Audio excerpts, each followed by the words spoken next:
Allison Dayton led a conversation circle on LGBTQ plus individuals at the UN Women's Conference, and she's spoken several times at BYU Women's Conference. And then in 2024, she spoke to all of the general organizations of the church about lifting and loving the Savior's LGBTQ children. Allison's older brother, who was gay, took his life, and her middle son also came out. So having watched her brother's painful life and wanting so much more for her amazing son, she started Lift and Love, an Instagram account to reframe how we see our LGBTQ Latter-day Saints. I'm so excited to hop into this interview with you today. Heyo, busy brain. Welcome to the Busy Brained Saint podcast, where faith meets focus. I'm Kamden Hainsworth, an expert ADHD coach, here to help you understand your mind with confidence. God knows your brain perfectly, so let's explore that divine design together and discover just how fulfilling your life can be, living with God and ADHD. So many times when I am out driving my kids around or running my own errands, I say, Kamden, get a hold of yourself. Oftentimes, I'm directing that actually at my ADHD. Because with ADHD, even simple tasks can feel exponentially large. And we ping pong ball in our brain constantly from here and from there. That's what I named this brand new beta program, Get a Hold of Yourself. This is for LDS ADHD women. We have spark, we have ambition, and whether we have put that on the side if we're single, for our career, or whether we've put that on the side to some degree to serve in our marriage partnership or in our church calling or with our children and our family, whatever it might be, it's adding more ping pong balls to our already very busy brain. And sometimes it's exactly what we need to do. We need to get a hold of ourselves, not in a condescending, demeaning way, but truly hold ourselves mature. Do you know how to do that? Are you using guilt and shame? Oh, you should be so much smarter. You should be so much more disciplined. You should be so much more kinder. Are you using a fuel of negativity to do that? That might last for a little bit of time, but does it feel satisfying in your life? Do you like how that's working out for you? There's another way. When I decided to become an ADHD coach, it was because I was highly influenced and impacted in real life ways by exceptional coaches that helped me understand my insides, both in my body and in my brain, that understood my ADHD and my neurodivergence. And it has changed everything. I'm not perfect. Of course, I'm not perfect, but even in my imperfection, I'm able to talk to myself in a way that gets me back on track, that allows me to get a hold of myself.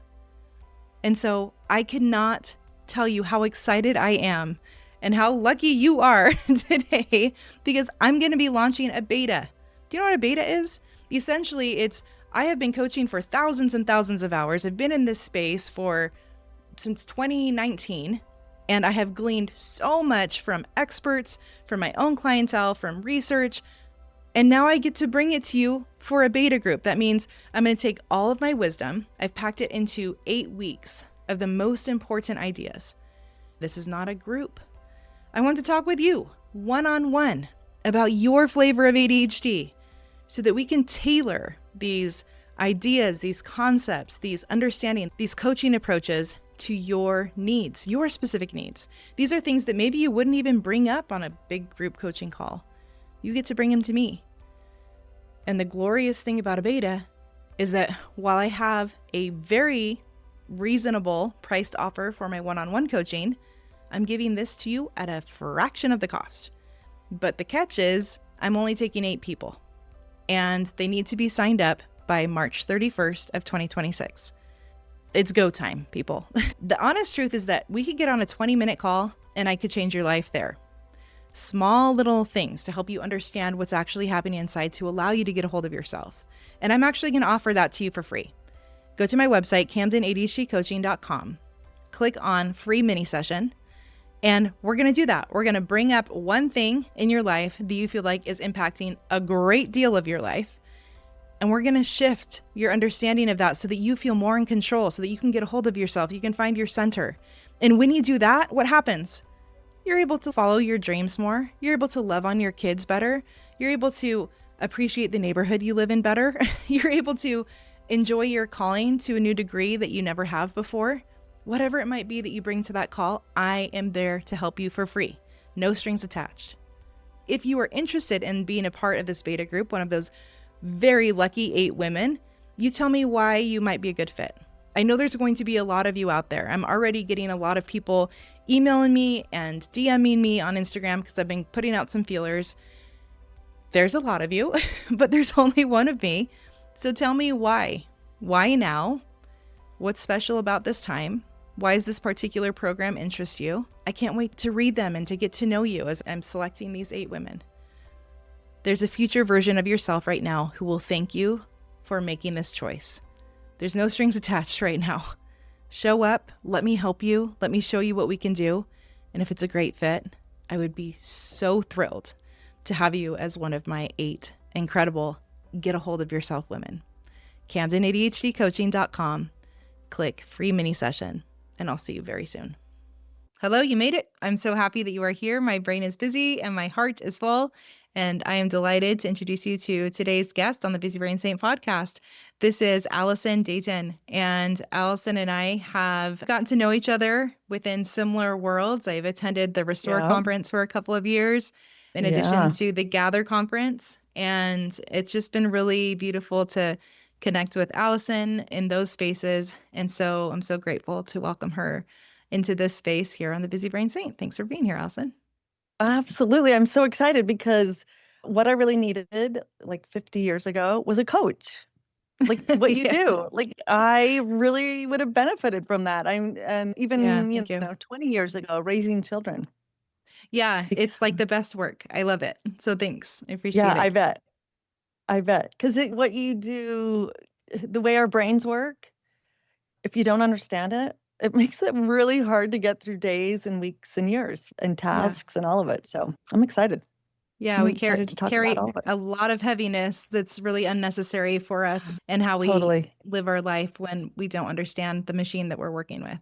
So totally. Good. Why don't we start there? Will you tell us a little bit about your journey to ADHD, if you knew that you had it as a kid, or what your ADHD journey is continuing? I will. It's interesting. So I was in kindergarten, 1974. And so this is my mom telling the story because, of course, I remember almost none of it. Yeah. But my kindergarten teacher pulled my mom aside and she said, Allison is hyperactive.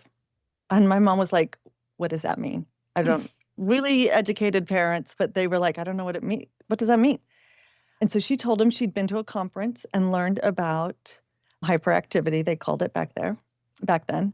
And so I lived near the University of Utah, just a couple of blocks away from the hospital. And they were just opening up a lab there to help with kids who were ADHD.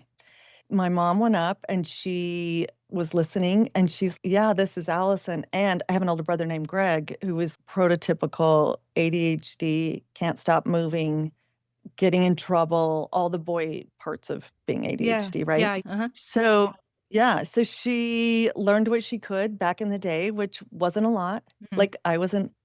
She really motivated me not to eat sugar, which was hard because there was a little grocery store on the way home from elementary school. Uh-huh. Yeah. And that was the wisdom that sugar made it worse. Yeah. How interesting. So she would if you don't eat sugar for 6 months, I'll get you this thing that you want. And so we did a lot of that. And then I was medicated with Ritalin. Uh-huh. And they didn't have long acting because this was the 70s. Yeah. And so I had to take a little baggie. I had to take a pill in the morning and then I had to take a little baggie to school with my pill in it. And I was really ashamed of it. I think somehow one of the kids in my ward neighborhood knew about it. Yeah. And there was a lot of shame around that. And I'd come home from school and my mom would be like, you didn't take your pill, did you? And I'd be like, she can't tell. So, yeah, I did. And she'd be like, okay. And I guess I was bouncing around the house. As a child, you don't know. You're a kid. Yeah. You're thankfully blissfully unaware. Yeah. Blissfully unaware. And then I got into high school. And to be honest, there weren't a lot of coping skills. There wasn't a lot of education around this is part of your what is it called? Your executive functioning, and these parts might be slower. None of that. Just I think I behaved better when I had 2 pills a day. So I went to high school. I never took pills. And it turns out that in high school, people thought it was really fun all that impulsivity that made it really hard for me to have friends in elementary school and junior high worked for me in high school. Yeah. And I was fun.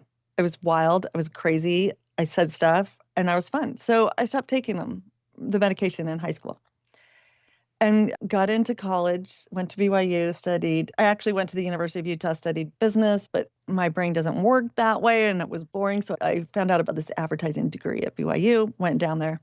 But college was really hard for me. Mm-hmm. Really hard. Reading was hard. Remembering things was hard. Understanding like questions. Oftentimes I'll read something and I won't read it correctly. Yeah. Especially when I was younger. So it would jumble, not like in a dyslexic way, but more in Attention. it just would jumble. Yeah. So college was really hard for me. Yeah. I remember my first job out of college. I was in advertising and the boss was like, wow, I did something and she was like, wow, like I can't believe you figured that out. And it was the first time in my entire life that I thought, oh my gosh, I'm smart. The first time. Wow. Yeah. I was married. Yeah. I was 23. I was married. What was it? Do you remember what the project was? No, I made I know I made a connection. I made some connections that kind of blew her away, which now, like, that's what my brain does. That's one of my superpowers is connection. Connection with people and connection with concepts. So, like, it makes me sad for myself still. Like, I didn't think I was dumb, but my older siblings went to Harvard and Stanford and they were brilliant. And even my brother, who was just so ADHD, he's really high level. He used to write speeches for the Secretary of Defense. Like he is amazing. And he still can't sit through dinner without getting up and walking around the table for a little, or we call that twice exceptional. Yeah. Yeah. Very high IQ and neurodivergent. Yeah. Yep. And I also remember about the same time my mother-in-law was talking about her sister who had adopted a child from Romania or something who was ADHD. The way they talked about him was so negative that I was like, and again, this is probably in the 90s by now. Yeah. I was like horrified that people would have thought that about me.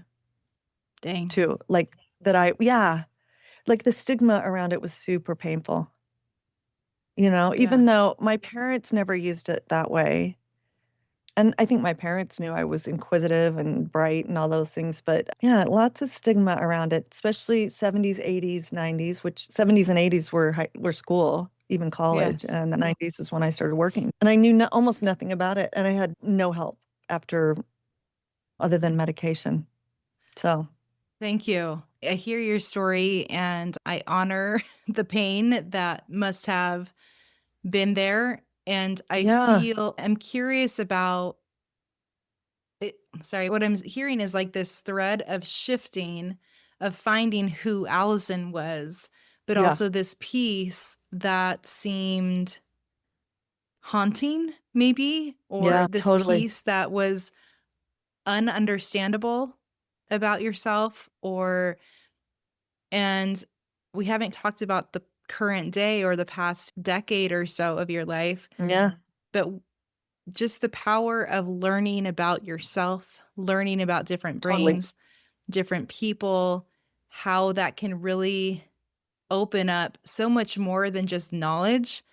It opens up this possibility and this confidence.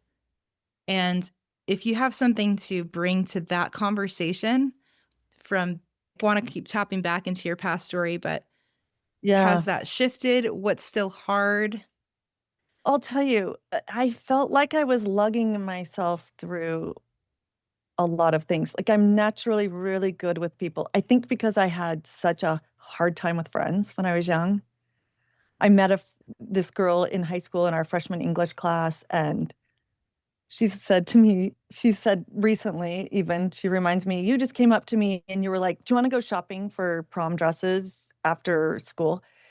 And she was like, okay. And here's the funny thing, like neither one of us could go to the prom until the next year. It was like an unwritten rule that freshmen didn't go to prom. I know there's this 16 thing, but that wasn't as much a deal around here in Salt Lake. Yeah. But I think she was a little more introverted and I was super extroverted and I was like game for anything. And so we were just a natural match. And she was just always there for me. But in so many ways, I felt like I was lugging myself through school and it was just hard. And the trouble is, it's hard. And so I think, what's wrong with me? I'm dumb. I've got all these bright siblings and I'm an idiot or I'm a ding dong. I don't know what it is.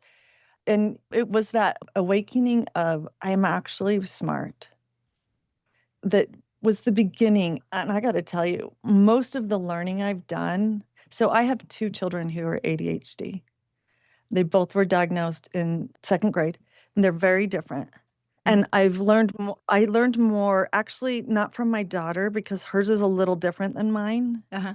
It's that energy and everything. But my son has some of the learning disabilities that have come, like watching him. I wouldn't say disabilities, but he's learning he's a challenges for complicated sure. learner. Yeah. Yeah. Uh-huh. Yeah. And watching him like try to struggle through them is where I had started learning about what was going on with me. Wow. Do you have And any examples so- that come to mind that you'd be willing to share?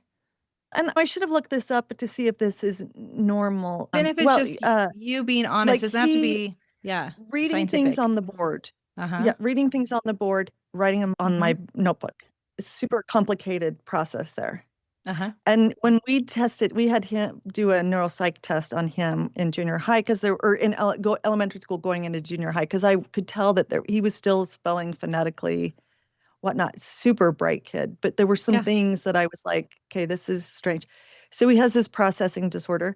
There's another thing that both of us have. So I played the violin, the harp, and the piano. What on earth? Wow. I know, right? Weird. And I learned violin from Suzuki, which is to hear things and replay them. Suzuki method, it's very, that's all my friends in the 90s, Yeah. This was the 70s when I started playing my little amazing. violin. Yeah, cool. Luke struggled so the older 2 kids did really well with piano, and Luke didn't like it. And so I was like, you got to figure out a instrument. So he picked the bagpipes, of course, because that's so him. And we had bagpipes at my high school, so it's very near and dear to my heart. Yeah, they're so cool. But then, so I realized that was struggling, and I thought it was this processing disorder, reading notes, playing it on the piano, reading notes. So now I'm the primary chorister now, just barely. And I realized I can't actually read notes.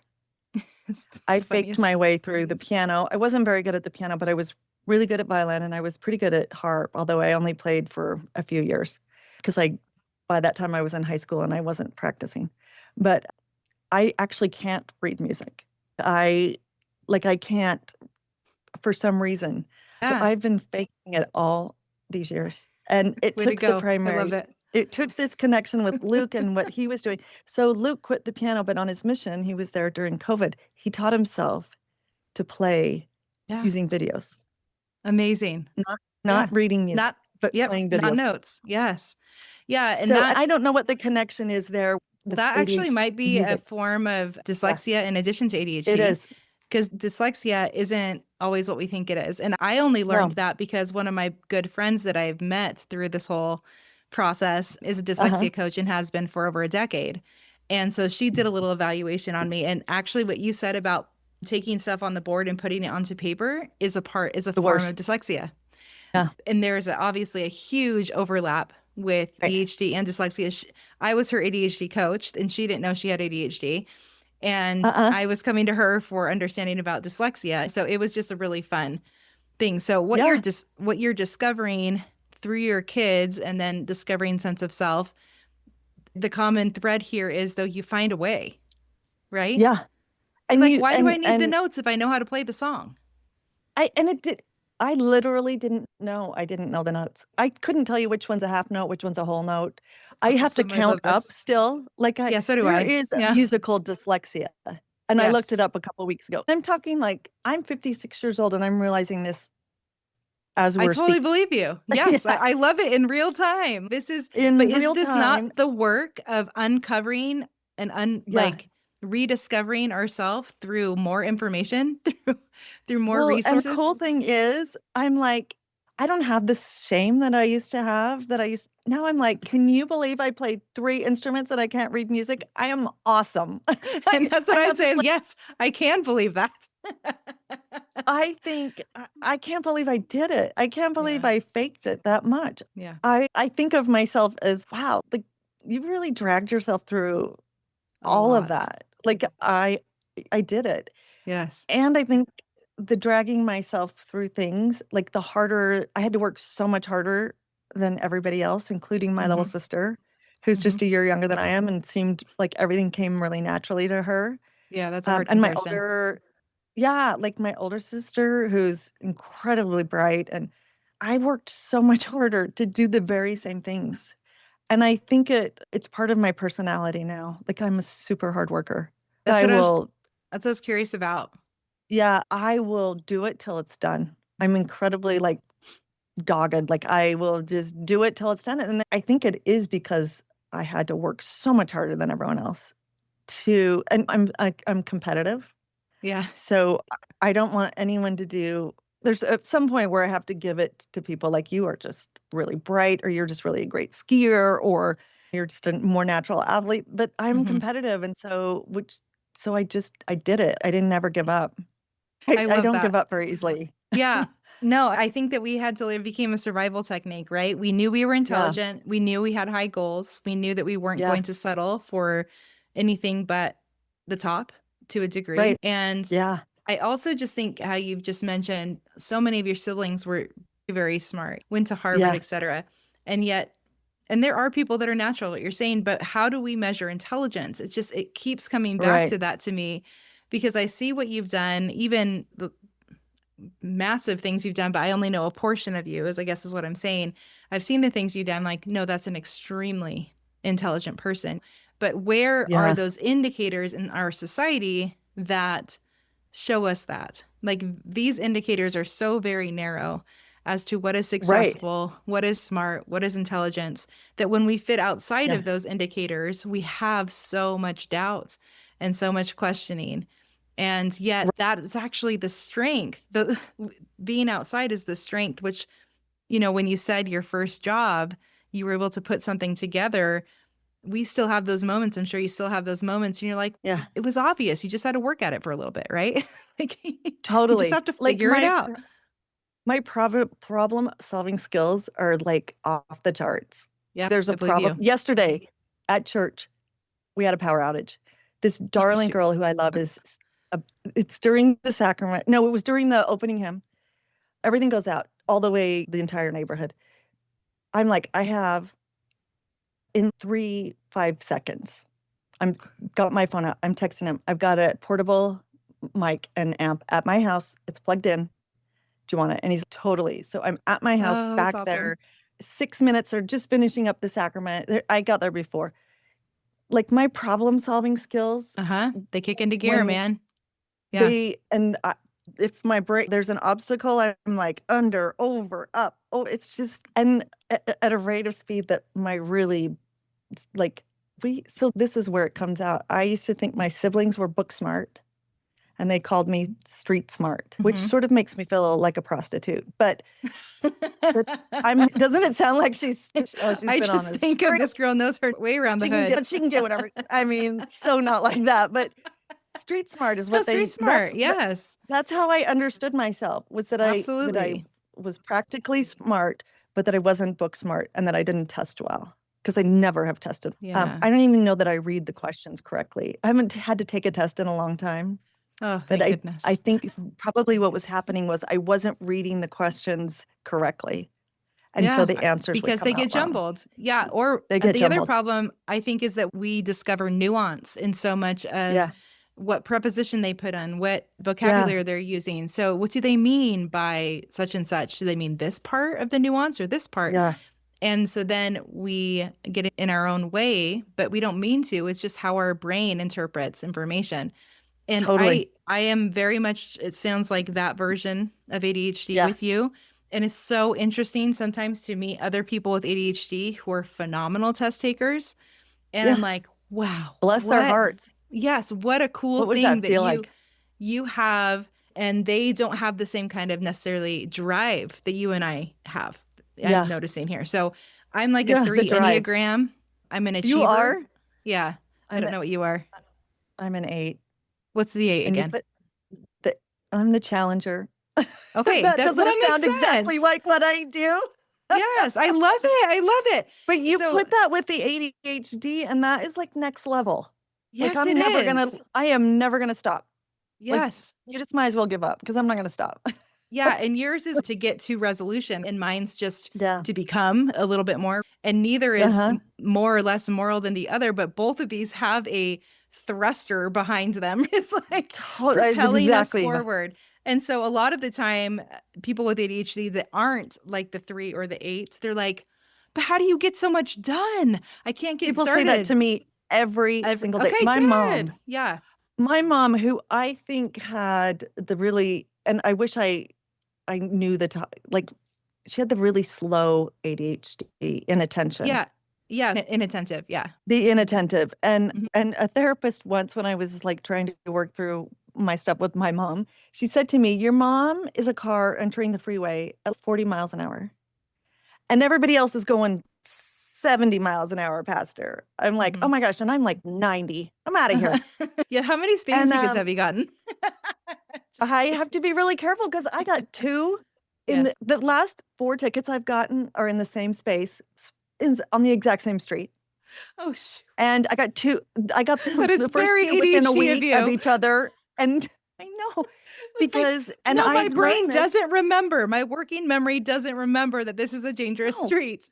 no, but also, like, my lack of dopamine, the best way to get a dopamine one of the fastest way to get a dopamine hits for me is just, like, gun it, and Yep. I drive fast cars.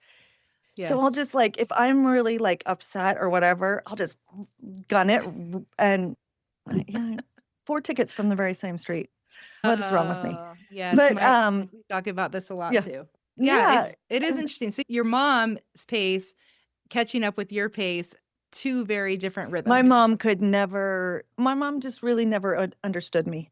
Yeah. So I did advertising for 10 years. And then when my last was born, I left that a friend took me to a jewelry store that was like a wholesale jewelry store. And I was like, oh my gosh. So early in college, I'd worked at Sundance. The Okay, same year cool. they started the catalog with the gorgeous Yeah, no jewelry. kidding. Okay, And cool. I'd already been really into jewelry for this. Yeah. And someone at the restaurant up there taught, I was at the general store, someone taught me how to do jewelry. So when my last was born, my friend takes me to this wholesale store, and all of a sudden I'm like, I'm going to make jewelry, and I'm going to make enough to, not to support us, but I'm going to make enough to make Yeah. it sense. So I quit advertising. I went to jewelry, and I did that for 15 years. I No sold it to kidding. Sundance. Oh, I had cool. the 6th season of Grey's Anatomy. They used some of my jewelry. I Really? That's so designed with cool. I did another not know friend. that. Yeah, I designed a line of jewelry for young women based on a tree that had the roots were faith. We did this Cool. back when we had the young women values. Sure. I Yes. had a friend who was on the board, and she was like, "What do you think of the jewelry?" I'm like, "It's terrible." Do you want my This is honest back when we opinion? had the little, yeah. Yeah. So we designed this tree, we made it into jewelry and cards. So I Cool. did this jewelry for and big company. I did my own, and then I did some really big companies. And then my kids were struggling in school. I had this son who I was pretty sure was gay, Mhm. and he was really having a hard time. And I had this young child, the youngest, who was struggling because he's ADHD. Yeah. So I quit doing that after about 15 years and was like did PTA president because my brain needs something. Yeah. And right at the second year after I quit, I think my oldest brother, who was gay, took his life. And he and I were really close. And he was really mad at me because the policy on baptisms for the LDS Church for gay families, gay couples, Yeah. had just come Sad. out in 2015. 15. Okay. In 2015, in November, the policy came out, and in 2017, he took his life. But he hadn't talked to me for that year and then the next year, my Jake came out, Yeah. and I And then the following year, we knew it was coming. It was more about waiting for him to come out and be okay. Yeah, so. He tried dating girls in high school and all this stuff. But then the next year, he brought some kids home from BYU who were like either allies or queer themselves. And they went down to the Pride Parade for the first time. And In one Salt Saturday Lake? morning, I was like, yeah, in Salt Lake. And so Saturday morning, I was making breakfast and asking them random questions so they don't feel like too on the spot. Sure. And none of them were supported. And my parents have been really quite supportive of my brother. He came out in the 70s and they did all sorts of horrible things Yes. because he wanted to change. Everybody thought it was something you could fix. Yeah. And once he came home from his mission, my parents were like, "You're gay. Go. You need to live your life and be healthy." Wow. So we had all supported this brother. And I was like 14 when I knew he figured out he was gay. So flash forward, I'm seeing these kids, they're not supported. And I was like, I got to start an Instagram account to like support gay people. I'm like, this is just what I'll do. And I'm not really working. So I'm like, I can do an Instagram account. I know how to like do graphic stuff. And You also know how to pivot very well. I'm really good I can leave something and get into something else. Yeah. No and can problem. we just highlight that Yeah. sometimes we are multi-passionate and it can bury us a little bit, but other times when we know how to manage that, it can become one of our greatest strengths to have trust and follow that inclination to do great things. Yeah. So that's very cool. When I'm done with something, I'm done. And I feel Very like interesting. you really connected with the spirit over the years, actually since that. Like I was always working on it, but when the policy about baptism came out, I was like, I don't know, I can't do this. Like what, all of a sudden I was like faced with this, wait a minute, this is my brother and it could be my son. Yeah. And I'll get back to that, but that was one of that's a real pivot point in my life. And I think in my spiritual life and my understanding of God. But so I start this Instagram account, and one thing that I think I'm good at is seeing holes, seeing what's needed. And I think because of the motor behind everything I do, there's not much that ever says to me, you can't do that. I don't even have that like Especially as self-talk. the challenger personality. Yeah. Yeah. So And I started it. having to dig deep for so many years. You're like, what? What are you going to tell me I haven't already told myself over these years? I no longer trust this.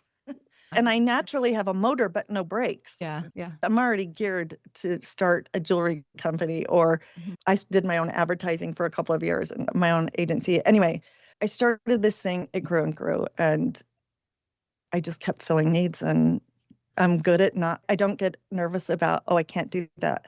I don't know how to do that. That never even crosses my mind, which is I'll figure it been out. a real gift. I'll just do it. I'll call somebody or I'll look it up but it was in this space where, and it's interesting because when that policy came out, I said to my husband, I don't know if I can stay active in the church. This is going to kill my brother. It's killing my heart.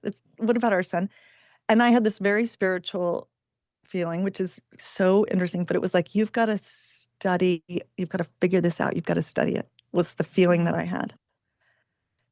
Okay, so I walked away from school never to torture myself that way again.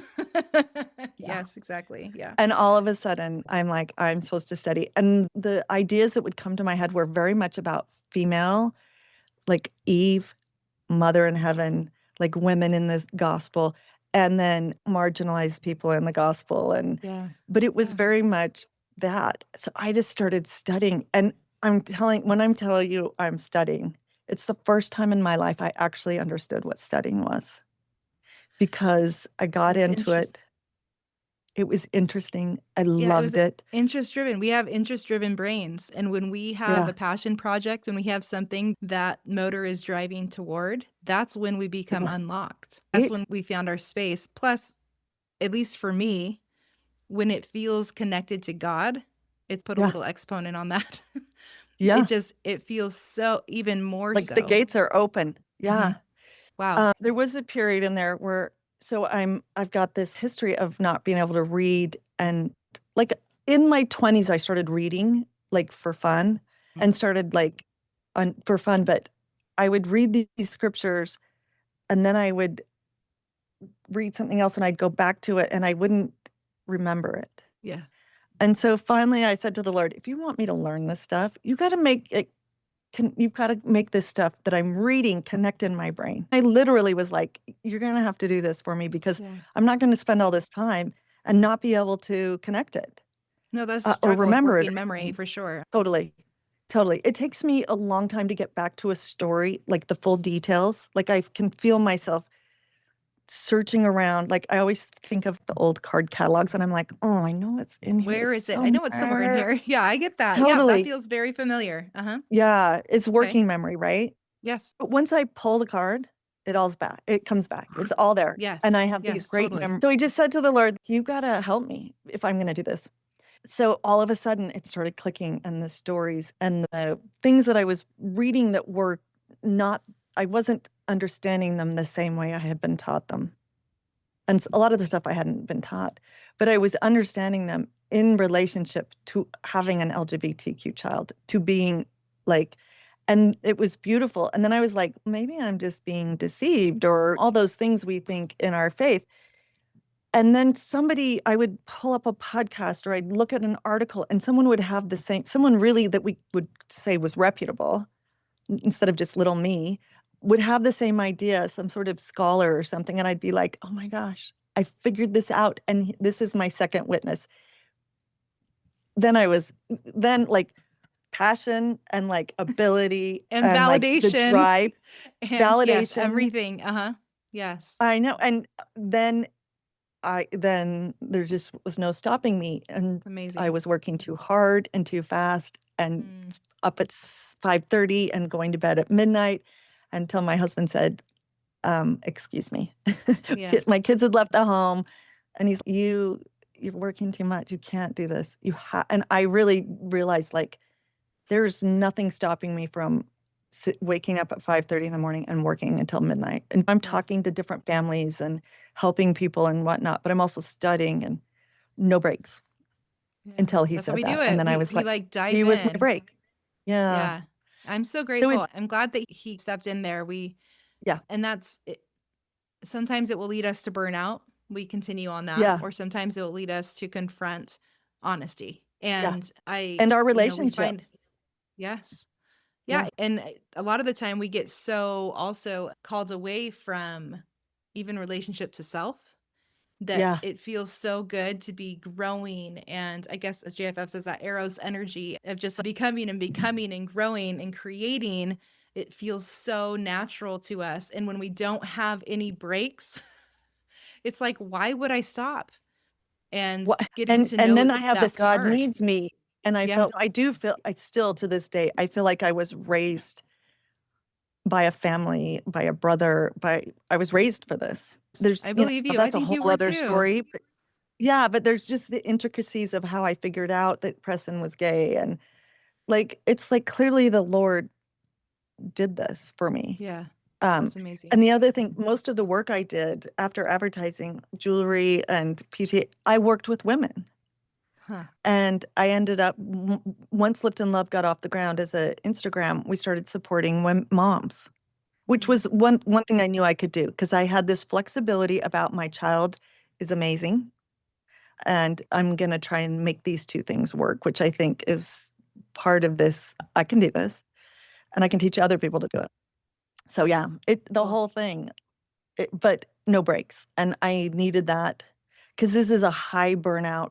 In fact, I would say that I've been in burnout for about a year and I'm trying to rev myself up again because it's hard. It's thumping your head against a brick wall over and over again. Draining in a lot of different ways. Yes. Yeah, for sure. I can imagine. Yeah, I can imagine. I know in my own circle what that must feel, especially with what our heart says versus waiting on people and waiting on organizations and waiting on policies and waiting on a lot of things. Yeah. Are ADHD people ever patient?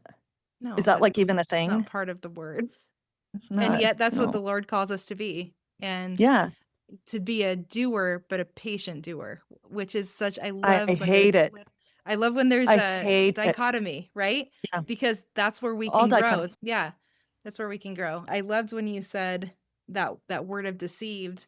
I'm going to be doing a podcast episode with another friend, and she was going to come on right before this, and we were going to record it, but it didn't work out. But it actually has to do with Elder Holland's talk, Safety for the Soul, from 2008, I think it was. And within the first 2 paragraphs, I got very triggered by this because it talked about the elect being deceived, and knowing that a lot of the time I live in so much dissonance. and then at the same time, he talks about the tree of life. He talks about Lehi's dream. And so I was in so much of that like angst and frustration just by listening to that first like 2.5 minutes of this talk, that I didn't want to listen to the rest of the talk. And so I just took it straight to the scriptures. Let me ask you something. Could you hear it? Can you hear it? Sometimes when I get triggered, like I can't hear things anymore. Oh yeah, or I hear what you're saying. If I get a rude email or something, like I can't read it correctly. Yes. Exactly. Yeah. Yes. There's been conference talks after people have said things. The rest of it just, it doesn't even get in. No. So I was there. Yeah. I was there. Blown. I call it blown. I'm like, totally blown. I love that. I can't, yeah. Like we blew a fuse. There's something that needs attention here. Yeah. And I knew that I was going to be talking about this talk today, and this was last night. And I was like, okay, I don't have really an option to just say, I don't like this talk. I can't read it. I do, but I'm going to choose to not. And so I took it to the scriptures, and I opened up the Book of Mormon, 1 Nephi 8. And for the next half hour, the Lord poured into me in a way I have not experienced in years. And he showed me this dream that Lehi had in a way that I have this could have been a whole different story. Yeah. A whole different story. Yes. And it showed me, you said that word deceived. It showed me that neurodivergence, people with ADHD, words matter, okay, to us, because they trigger the nuance and the definitions of words. A lot of the time they really matter. Meaning matters to us because we're trying to search for meaning everywhere. But number 2, deception does not mean asking hard questions. No. And I knew that, but I was not ready to keep listening to something that told me that I was being deceived because I am willing to ask hard questions. Yeah. And so I so appreciate you bringing that word to the table, because maybe in this episode, this is the one we actually need to highlight, that since the other didn't happen, that God wants us to be illuminated. And sometimes when we ask God hard questions, God will turn on the lights for us. And that almost always when we ask hard questions. Because instead of saying, I'm being deceived if I ask this, so I'm going to stay in the dark, the first thing that Lehi does, he's walking in the dark with a man, I think it's a man, a person in white for hours. And then he says to the Lord, will you show me your mercy? And that's all he says. He doesn't say that he's scared or that he's sad. No, he just says he's walking in the dark with this white robed person. And then, you know what? Can you show me some mercy? And guess what God does? He turns on the lights. Then he sees the tree and the field. And now he can see. But it just took him asking the question. And so I wanted to illuminate in this element, in this topic, how real this is. It happened last night. And I'll just tell you some of the stuff I've learned about the tree. Like the people so in my scriptures, I wrote, when I went to the U, there was the fraternity system and it was really wild and all that. Yeah. And I wrote that in my scriptures, the ones in the Great and Spacious Building. Because they were the bad people. Not that everybody there was bad, but that's what I wrote when I was in college. But I've come to learn that sometimes the people in the building are members of the church, active members of the church, pointing and mocking others. And that is also being deceived. Yes. Because the one commandment that we're asked to follow, to love God. Yeah. And that's our relationship with God. But he also asks us to love every single one of his children. Yes. And so if we're mocking or pointing or like marginalizing, we're in the building. We're Yes. no longer with our hand on the rod at the I tree, love taking that. good fruit. There's so much there. And the other thing that I love is that Nephi asks to get the vision that his dad got. I want to understand Yes. this, right? Yeah. It's not the same vision. Lehi is on a field and he sees the tree and he sees his family. This is what's coming Nephi next for goes me. to a mountain and he has this bigger view. And Nephi's the one that has to take this thing forward. He's Wow. not given the exact, he's given the same understanding, the same gospel principles, but he's given Wow. it in a different For a way, different purpose, because Nephi's job, Lehi had to get his family out of Israel to the new land and establish them. And then he was done. And then Nephi is the one that, brings them spread further. in this Yeah. new world, he spread the gospel.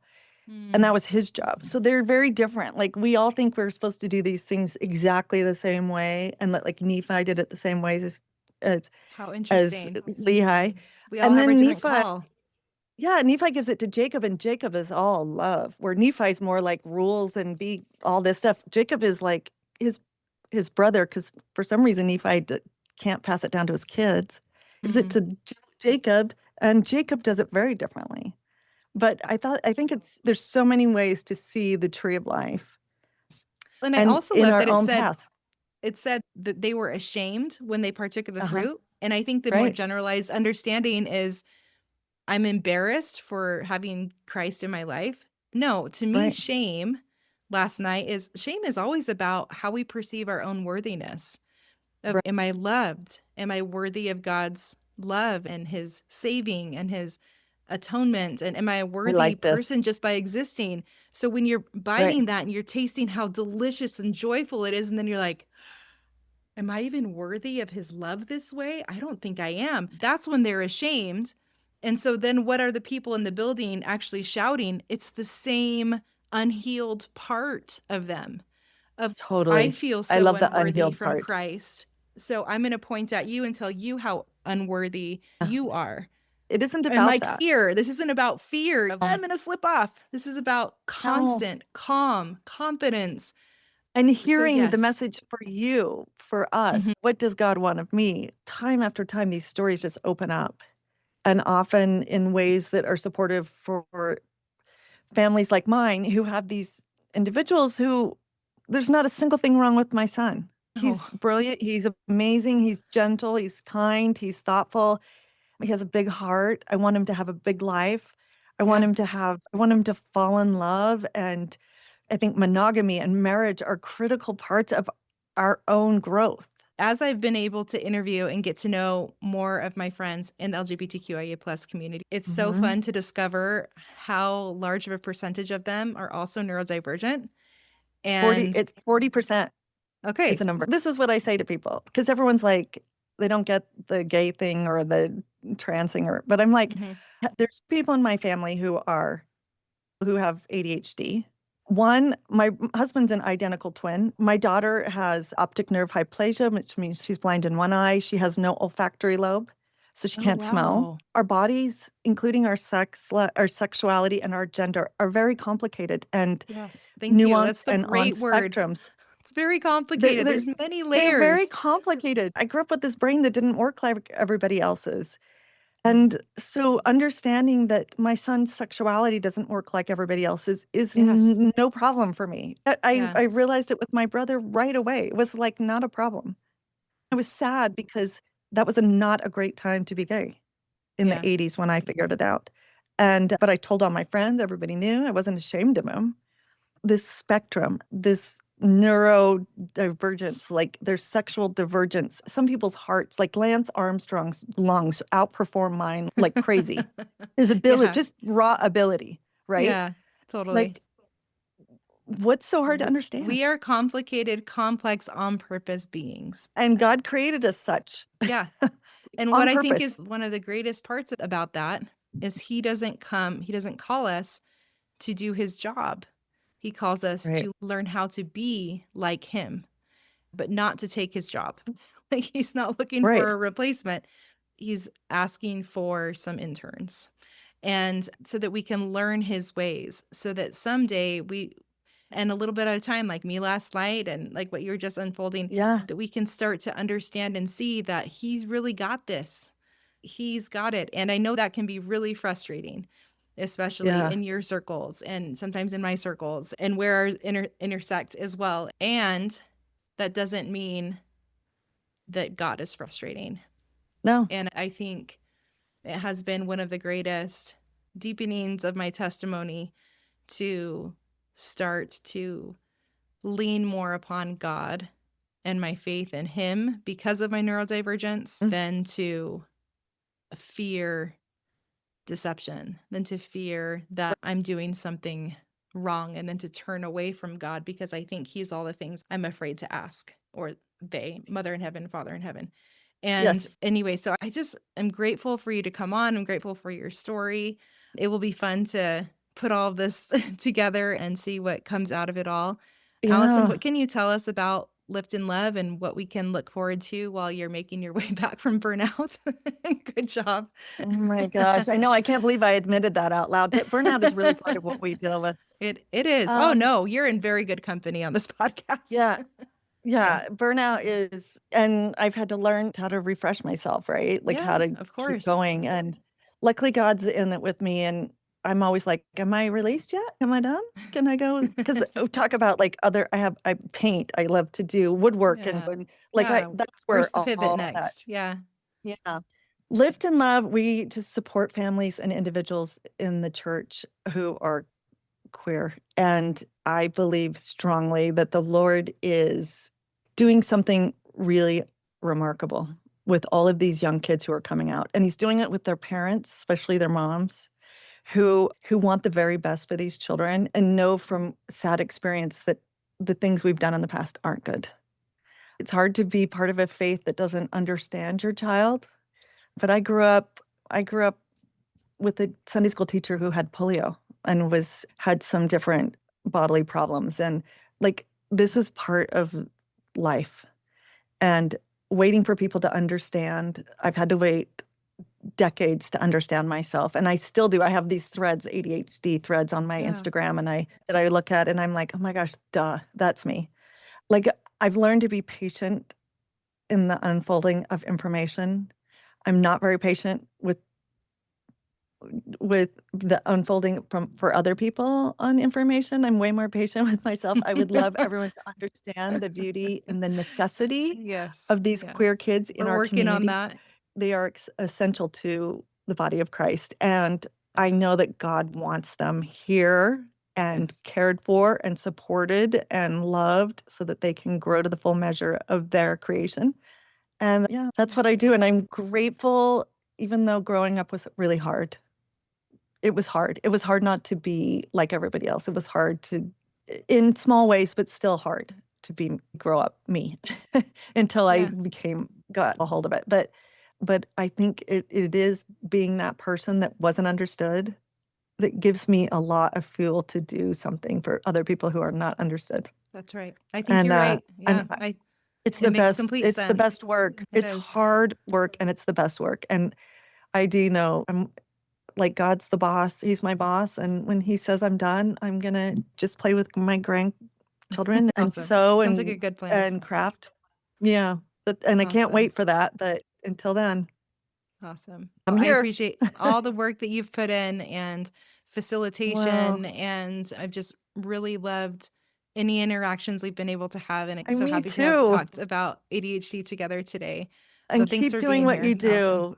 do. You're so needed because you unlock things that it takes people decades to unlock. So Thank you. wait, good for you. And thank you for all you do. My pleasure.